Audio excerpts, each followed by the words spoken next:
Amigos de la Hellinger Radio, feliz día, feliz tarde y feliz noche. Donde quiera que se encuentren a través de la web www.hellingerradio.com. Bueno, hoy tenemos una entrevista de lujo con una persona con muchísimos años dentro de este contexto sistémico, familiar, dentro de lo que es la psicología social. Y ya vamos a conocer muchos detalles de su vida, sobre todo de su obra, lo que ella viene haciendo y sembrando en el mundo. Estará como expositora en el primer Congreso de Amor y Conciencia que se estará celebrando del 29 de julio al 7 de agosto y es Amparo La Moneda. Bienvenida, maestra Amparo, ¿cómo está usted? Muy bien, muchas gracias. Gracias al Congreso, gracias a Marianela, gracias a todos. Bueno, Amparo es psicomotricista, además máster en Pedagogía Sistémica y Constelaciones Familiares. Comenzó a los 61 años su carrera de Psicología de los Sistemas en México, pero allí además es docente ahora para todo lo que tiene que ver las licenciaturas y la pedagogía sistémica. Y para nosotros, bueno, también tiene un significado especial porque el nombre de Amparo lo asociamos nosotros ya directamente con el genograma, que es lo que viene a ocupar su vida en los últimos años, pero que además ha tenido ella esa, vamos a decir, ese designio de impartir esa manera y esa investigación que ella ha hecho a través de el genograma. Hay que irse muy atrás, hay que irse muy atrás contigo porque son muchos años sembrando. Y quisiéramos entonces ir a esos orígenes. ¿Cuándo comienzas dentro de lo que haces actualmente ahora, Amparo? Pues empecé hace 14 años, más o menos, con la formación en Pedagogía Sistémica.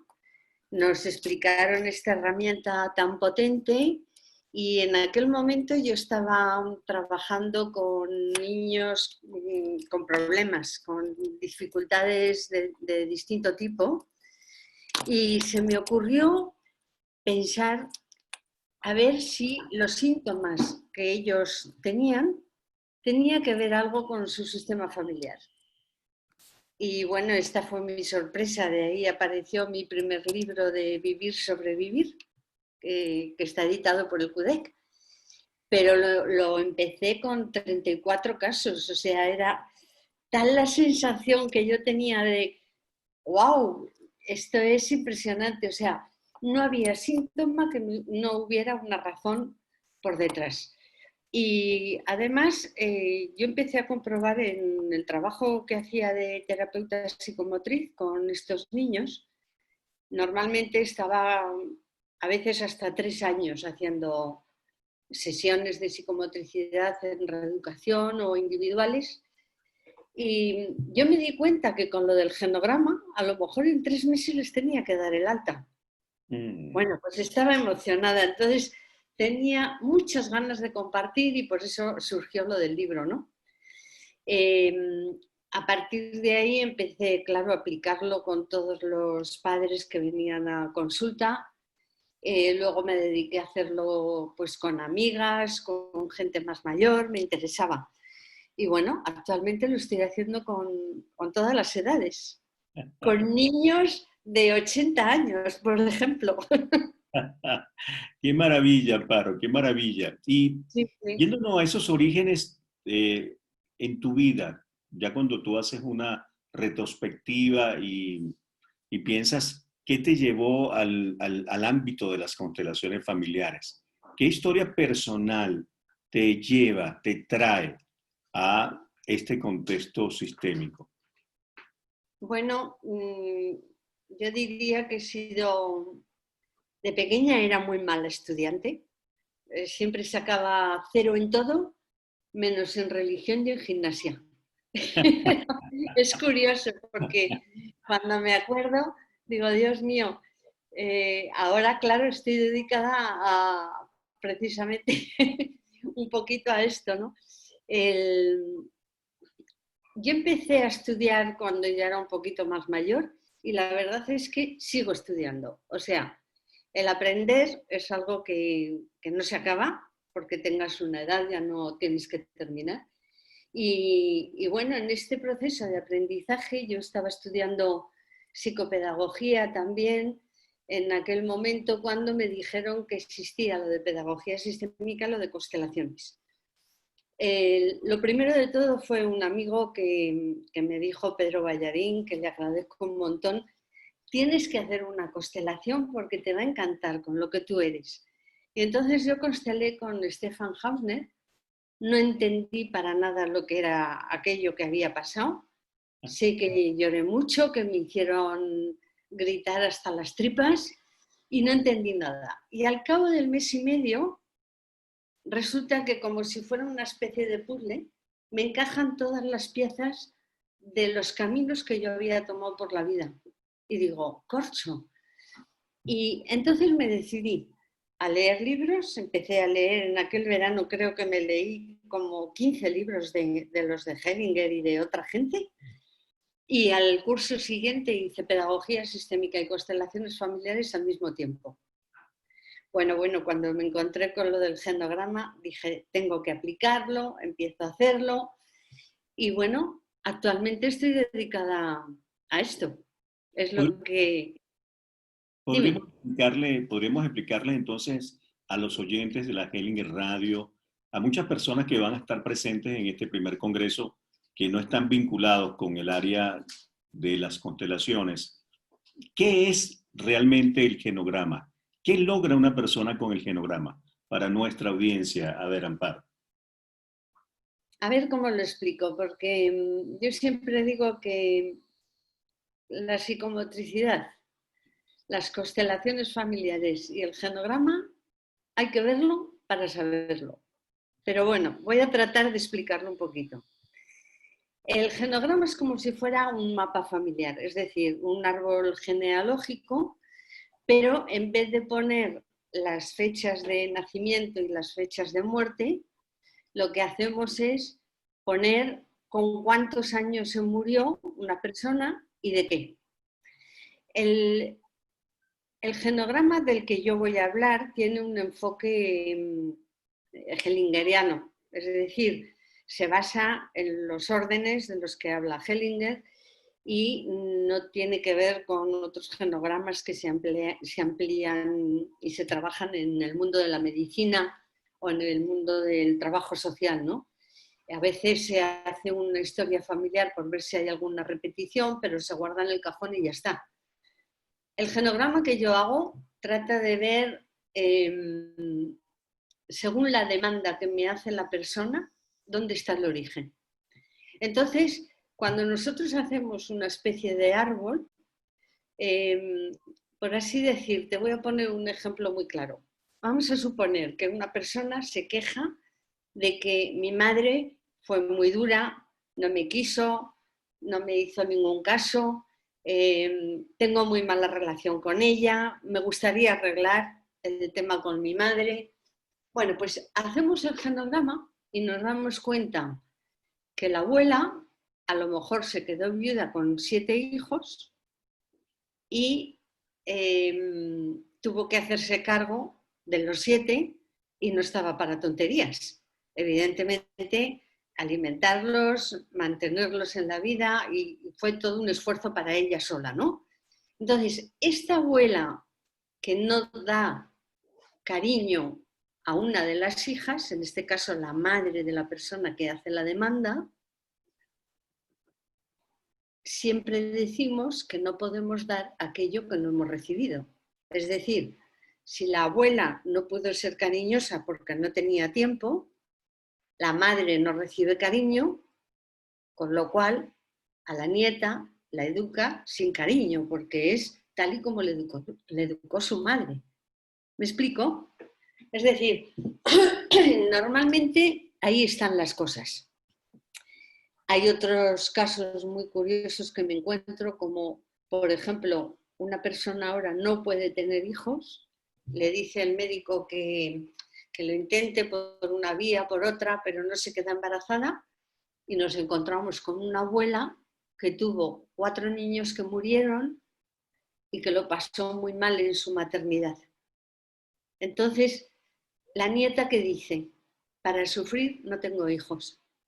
Es como inconsciente, pero es curioso porque ha habido personas que han hecho el genograma, han visto esta historia y luego se quedan embarazadas. Y dices, ¿cómo puede ser? Claro, yo en los primeros casos me sorprendía, me llamaban, me decían que estoy embarazada.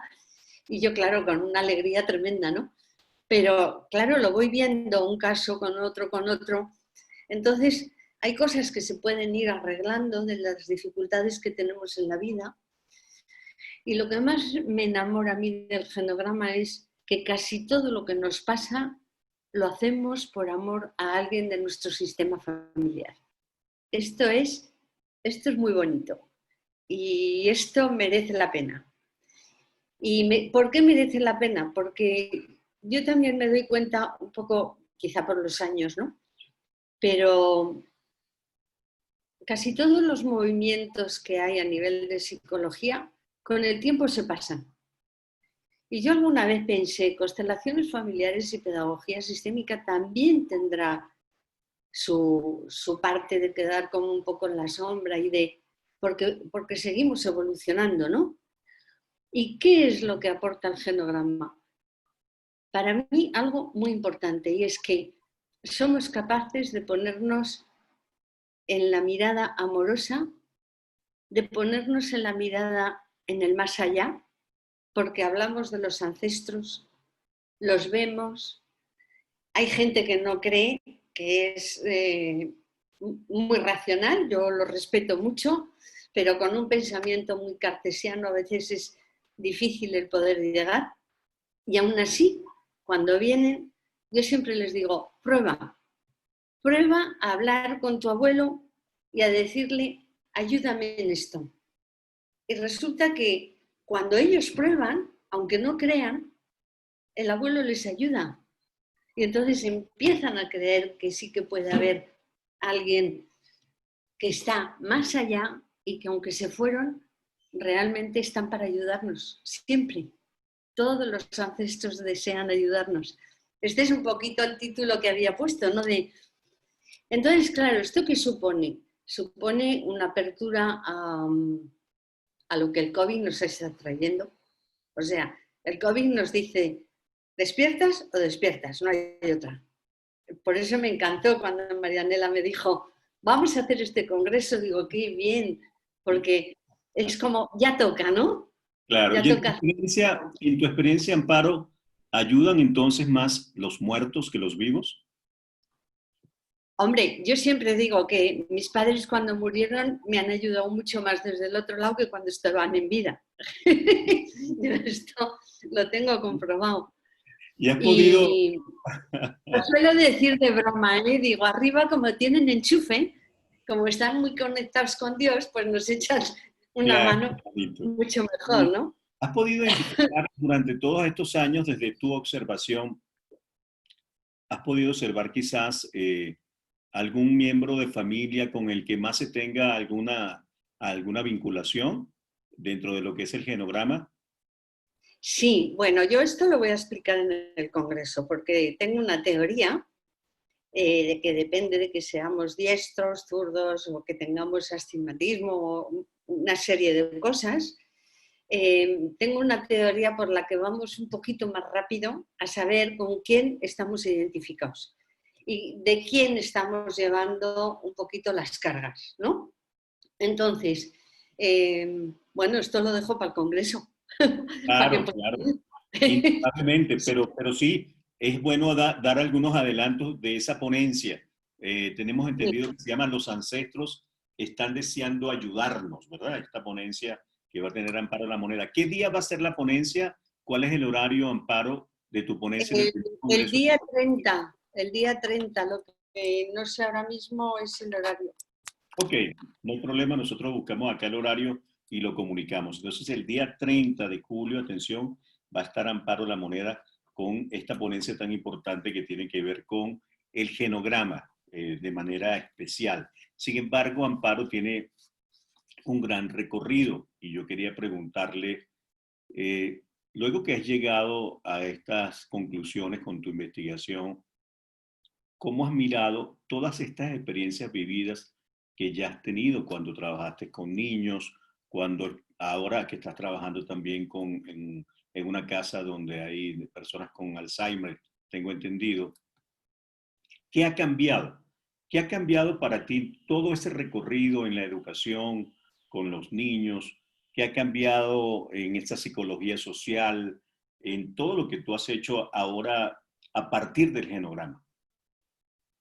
A partir del genograma. Ajá. Es decir, lo que miraste Yo no sé anteriormente. si, yo no sé si he sido a partir del genograma o de forma paralela. Eh, yo tengo una formación en yoga de muchos años, ya lo he comentado, y esto me ha llevado cada vez más a ir haciendo meditación. De hecho, soy kriyavana por Yogananda, lo de California. Y bueno, estudié mucho las religiones cuando era jovencita y llegué a la conclusión de que todas las religiones dicen lo mismo, ¿no? Entonces, me da igual que sea una persona cuando me dicen en lo que creen, que hablen de Dios, del universo, de un maestro, me da lo mismo. El camino, todos los caminos llevan a Roma, ¿no? Como dicen por ahí. Pero lo que sí que es importante es el esfuerzo diario. Yo soy una persona que normalmente a las 6 de la mañana me levanto, hago mis ejercicios de yoga, hago mi meditación y yo creo que de forma paralela, cuando hay una coherencia entre lo que sientes, lo que vives y tienes muy claro el objetivo de esta vida, al final todo te ayuda. Yo cuando hago un genograma no pienso que soy la terapeuta que va a ayudar a. Tengo muy claro que soy una persona que acompaña a y que antes pido permiso al sistema familiar para que me digan lo que le tengo que decir a esa persona. Es decir, con una gran humildad, el trabajo hay que hacerlo desde ahí, ¿no? Y yo creo que se ha ido dando, o sea, es el ir trabajándote tú a nivel personal, aparte de lo que aprendes, y todo con esta mirada siempre amorosa y alegre de la vida, ¿no? Del disfrutar, o sea, yo tengo muy claro que soy el éxito de todos mis ancestros y con este éxito voy a hacer lo mejor que pueda para la comunidad. Entonces, todo mi tiempo está dedicado a la comunidad. No sé qué más te puedo decir. Dentro de esta especialización, que es el genograma, dentro de esta especialización, ¿has podido visualizar a partir de ahora, ya que tú eres un referente, unos mapas quizás más amplios o más grandes que vayan más allá del sistema familiar? Es una pregunta. Que vayan más allá del Sí. sistema familiar. Y un mapa más grande, no sé, como tú eres el referente, no sé, ¿te ha permitido o te ha llegado a ti una visualización de unos mapas más amplios? Bueno, yo tengo muy claro que papá y mamá, nosotros los elegimos, nuestra alma las eligió antes de venir, pero son símbolos. Es decir, cuando hablamos de papá y de mamá, también podemos hablar del Padre Cielo y de la Madre Tierra, y pertenecemos a un universo en el que todos somos iguales. Y esto amplía la mirada mogollón. No sé si querías ir por ahí, Sí, sí, no, pero me parece muy interesante esa visión, sí. sí, porque bueno, podemos decir, conozco esto. Yo creo que la familia son los grandes maestros que hemos tenido, igual que todas las personas que conocemos en nuestra vida, ¿no? Son maestros que nos ayudan para que nuestra alma vaya, a pesar de las dificultades, a amar a pesar de todo. Entonces, todo sirve. Cuanto más difícil te lo pone un padre, más puedes avanzar. Que parece una paradoja, ¿no? Pero yo creo que es así. Hemos venido a aprender esto, entonces, bueno, es lo que voy a tratar de transmitir, ¿no? ¿Qué significa la cifra de 3.570 genogramas? para Amparo La Moneda. ¿Y a dónde va esa cifra? ¿Qué significa? Pues que como en el COVID he tenido mucho tiempo en el confinamiento, he cogido todos los cuadernos que tengo registrados, los genogramas y los alumnos de los cursos, y al final yo no sabía cuántos llevaba. Tenía una idea aproximada, yo creía que llevaba unos 2000 y pico, y me quedé sorprendida porque al final me salió este número. Yo creo que si cojo el cuaderno, ahora mismo estoy 3584. ¡Wow! Una pasada, ¿no? Una pasada, definitivamente. Sí, yo creo que estar conversando con Amparo La Moneda y esta cifra que la acompaña de 3.584 genogramas la convierte justamente en un referente de este tema, pero que al fin y al cabo me gustaría, Amparo, que ampliaras la información. ¿Para qué entonces, en concreto, va a ser útil el genograma? ¿Sí? ¿Cómo puede ayudar a una persona? Esta persona que te está escuchando en la radio en este instante. Sí, ¿Cómo le puedes decir tú, mira, con el genograma puedes acceder a estos beneficios? ¿Cuáles serían? sí, mira, en líneas generales es como para ocupar tu lugar, te diría en general. O sea, el objetivo del genograma es la ubicación. ¿Qué significa? Que si yo estoy con un plano de Roma e intento recorrer París, evidentemente no llego donde quiera llegar. Entonces yo necesito saber cuál es mi plano y cuál es mi lugar.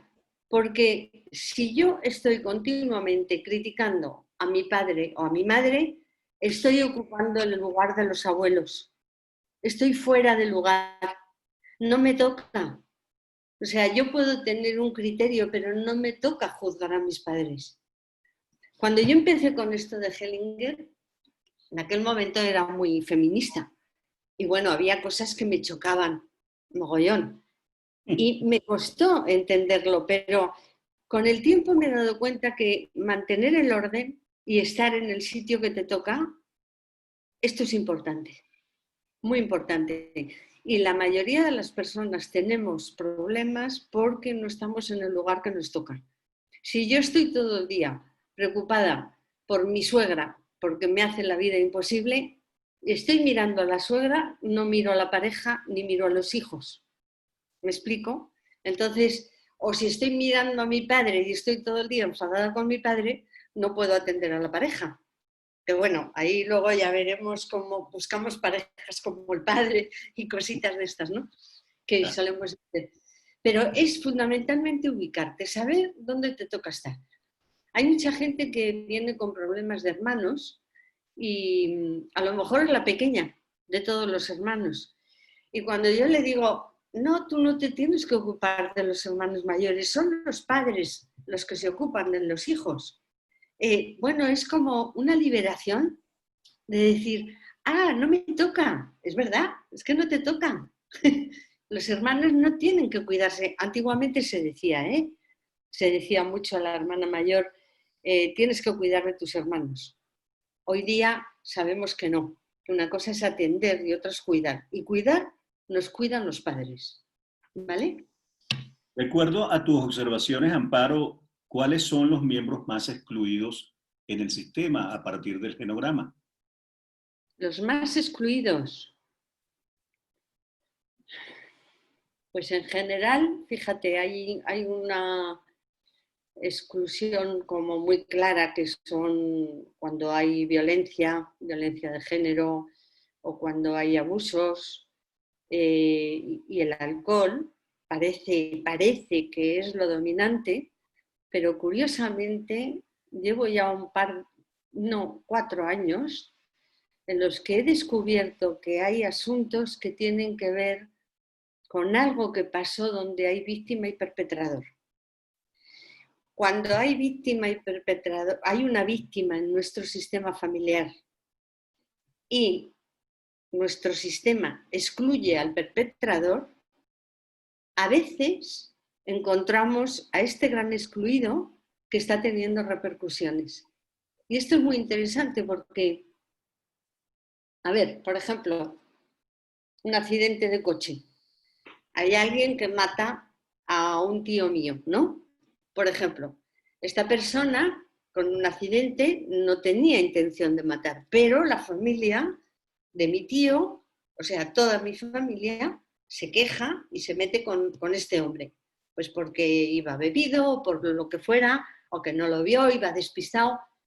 Mil razones puede haber. El caso es que se le excluye. Hellinger dice que cuando hay víctima y perpetrador, los dos sistemas se unen. Entonces, lo que sí que sabemos es que cuando hay una exclusión de alguien del sistema familiar, en tercera o en cuarta generación, vuelve a aparecer lo mismo. ¿Me explico? Sí, En sí. forma de víctima o en forma de perpetrador. Esto es un poco complejo de explicar así para un ratito nada más. ¿Me Sí, perdonas? no, pero es muy Pero importante, pero muy interesante lo que nos estás explicando, sobre todo a sí, muchas personas que no conocen del tema y que necesitan realmente de esta información sin saberlo, porque también la necesidad muchas veces es inconsciente, es decir, tengo un problema, pero no sé qué es lo que me va a ayudar. Y ahora pueden contar ustedes con el genograma como una herramienta, pero realmente fundamental para ese ordenamiento del sistema familiar. Como has trabajado con autistas y con muchos niños, uh-huh. eh, tu investigación con el genograma te ha permitido acceder a, a algunas, a identificar algunas dinámicas con algunos miembros específicos, es decir, autistas con un abuelo, abusos con una tía, no sé, no sé, esa ventana se ha producido. No, en el caso de los niños con dificultades graves de psicosis o de autismo, yo todavía no tengo una explicación. Lo que sí que me enseñaron estos niños es que, por ejemplo, hay síntomas que ellos tienen, como lo del aleteo, eh, y que esto suele ocurrir cuando hay muchas cosas, muchas muertes jóvenes en el sistema familiar. Eh, es muy complejo. Ahora no me da tiempo a mí de explicar todo esto. Creo que tiene que ver con algo que todavía desconocemos y tenemos que ser muy humildes en estas cuestiones porque yo siempre digo que la psicología es del siglo pasado, es un bebé. La filosofía y la medicina son muy antiguas, ¿no? Tienen cantidad de siglos, pero nosotros estamos intentando entender al ser humano que somos súper complejos, súper complejos. Entonces hay muchas cosas todavía que no se saben. Y en concreto el genograma, con los niños que yo trabajaba de autismo, en ese momento no lo hacía. Luego tuve mucho más caracteriales y ahí sí que vi dónde estaba el asunto o cantidad de problemas de lenguaje. Yo suelo decir cuando doy los cursos a maestros o a psicólogos, que a personas que se están formando, suelo decirles que cuando hay alguien que dice mi hijo tiene un problema de lenguaje, según lo que dice, es si, por ejemplo, no puede hablar. ¿Quién no pudo hablar en el sistema? Es decir, hay que la pregunta hacérsela por detrás. ¿Me explico? Y es muy fácil llegar. Entonces luego ya cogemos el abuelo que nos toca, según lo que explicaré en el Congreso, y llegamos enseguida. Amparo, ¿y la mayoría de las lealtades se dan más con papá y mamá que con abuelos o tíos? ¿Cuál ha sido tu experiencia en tu observación? Normalmente abueleamos, o Mm, sea, la lealtad es con los abuelos. mm, Nos mm. solemos saltar 3 generaciones, a veces 4, ¿eh? A veces me doy cuenta que hay una persona que está bisabueleando totalmente. Y explicaremos lo que es el abueleo y el bisabueleo.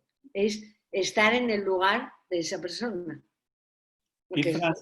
Qué frases podríamos decir ahora a nuestros abuelos con relación al COVID-19 para obtener de ellos su bendición, su protección? ¿Cuáles serían las frases adecuadas para nuestros queridos abuelitos? Bueno, depende de cómo te llevas con los ancestros. Yo como me llevo muy bien con ellos, lo único que les digo, porque sé que me están ayudando, Lo único que les digo es, si vosotros pudisteis resistir, yo también. Wow. Y a mí esto me tranquiliza mucho. Bueno, ya tienen este regalo de parte de Amparo La Moneda a través de la Hellinger Radio, www.hellingerradio.com. Si ustedes pudieron, entonces nosotros también podemos, ¿no? Qué frases tan lindas para pedir esa bendición a nuestros abuelos. Bueno, Amparo La Moneda, de España, con nosotros. ¿Estás en Zaragoza en este instante? No estoy en la playa. Ah, estás en la playa. Sí, en cuanto me dieron vía libre del confinamiento, me vine a mi casita de la playa. Perfecto. Y en estos días ya comenzaste tus actividades como docente en CUDEC, ¿verdad? Sí, sí. Qué maravilla. Bueno, ha sido un honor poder conversar contigo, conocer de tu trayectoria, de tu trabajo. En lo personal, para mí una gran oportunidad para seguirte agradeciendo y honrándote. Y ya sabemos que el día 30 de julio será tu ponencia en este primer congreso. Un mensaje final para la Hellinger Radio y para invitar al congreso, Amparo. Mensaje final, que hay que confiar en la vida. Porque estamos en todos los sitios viviendo lo del COVID, aquí hay rebrotes otra vez y hay que confiar. Somos efímeros, algún día nos tenemos que ir, por eso hay que despertar y cuanto antes mejor, pero confiando, ¿vale? Ya cerrando, porque no podemos obviar esta pregunta al final por el tema del COVID. ¿Cuál es tu recomendación también para mantener este sistema inmunológico realmente fortalecido ante esta situación, sobre todo en personas adultas mayores? Buena alimentación y hay que cerrarle la puerta al miedo. El COVID entra donde hay miedo. O sea, es como si tuviera una rajita y dice por aquí me meto. Entonces el miedo fuera. Y el antídoto del miedo es la confianza. ¿Vale? La confianza es lo más grande. Lo que ocurre estará bien. ¿Vale? Muchísimas gracias, Amparo La Moneda, por esta entrevista a través de la Hellinger Radio. Amigos, despedimos la transmisión. Ha sido realmente muy grato y además de mucho contenido y aprendizaje poder estar conversando con Amparo La Moneda. Y bueno, ya saben que será una de las 45 personas, 45 referentes, monitores mundiales que van a estar presentes en este Congreso de Amor y Conciencia. Y esa es las palabras clave: amor y conciencia. Así que ustedes forman parte de ese amor, ustedes forman parte de esa conciencia y allí les esperamos todos. Gracias.